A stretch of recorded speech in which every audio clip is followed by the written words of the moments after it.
What's going on, people? It's your boy Tops back again for another fan cam. Arsenal 2, Leicester 0. Before I get into it, make sure you like, subscribe to the channel on the road to 1,400. And yeah, let's get into it, man. And I can't lie, guys, the game was not great. Honestly, Arsenal, before they scored, were putting in a terrible performance. It was very, very dull, very, very boring.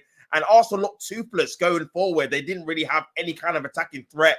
I think it was poor performances, especially in the first half from Thomas Partey. Lewis Skelly had his worst performance in an Arsenal shirt, in my opinion, giving the ball away in that first half. And Raheem Sterling was very, very poor. And he, for me, is not good enough. He should be starting another game for Arsenal again.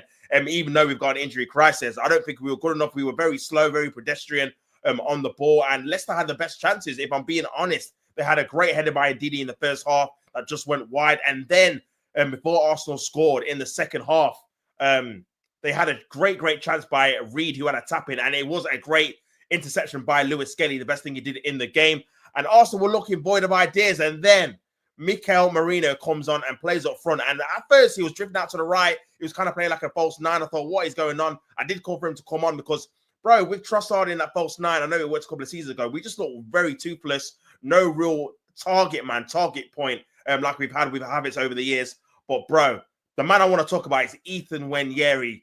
The one highlight of the game in terms of him playing the full 90 minutes, he was absolutely sensational. Hit the bar, hit the post. He was the only one trying, only one that showed a bit of quality in that final third before we scored the goal. And it was him, really, that provided the absolute sensational ball into the box. And Merino was actually in the box. That's what happens when you actually have a focal point, guys. And it was a fantastic header. And that's one thing I will give him. He's very good in the air, very good aerially. And it was a great header into the bottom corner to make it 1-0 to Arsenal.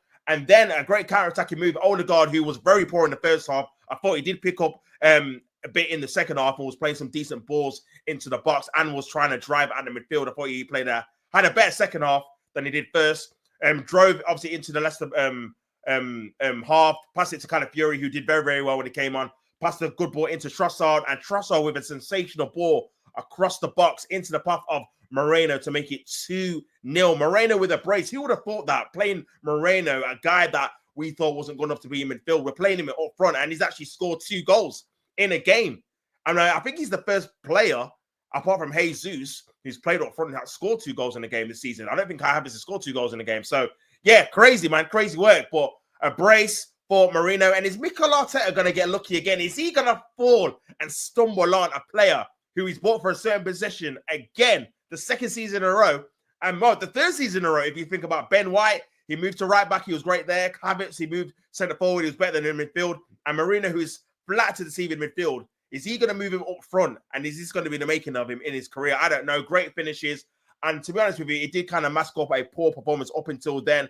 And I feel like Arsenal really need to take this kind of performance and really build on it, man, because if they don't, we're going to be fighting for top 4, because before Merino scored those goals, it was a poor performance, guys. This is Leicester, not very good team in the league. They're 18th for a reason, and we hardly created any kind of clear-cut chances. Only Ethan scoring, having a shot, hitting the bar, hitting the post from distance, really our only real chances. So, yeah, a win with 4 points behind Liverpool. They've got a game in hand that play tomorrow. I'm going to do a watch-along for that. Make sure you stay tuned for that. But, yeah, Arsenal win, man. And while I feel like, obviously, it's great to get the 3 points, I do feel like we've got massive issues if we don't sort out how we're going to play without, obviously, a recognized striker. Merino did a job for this game.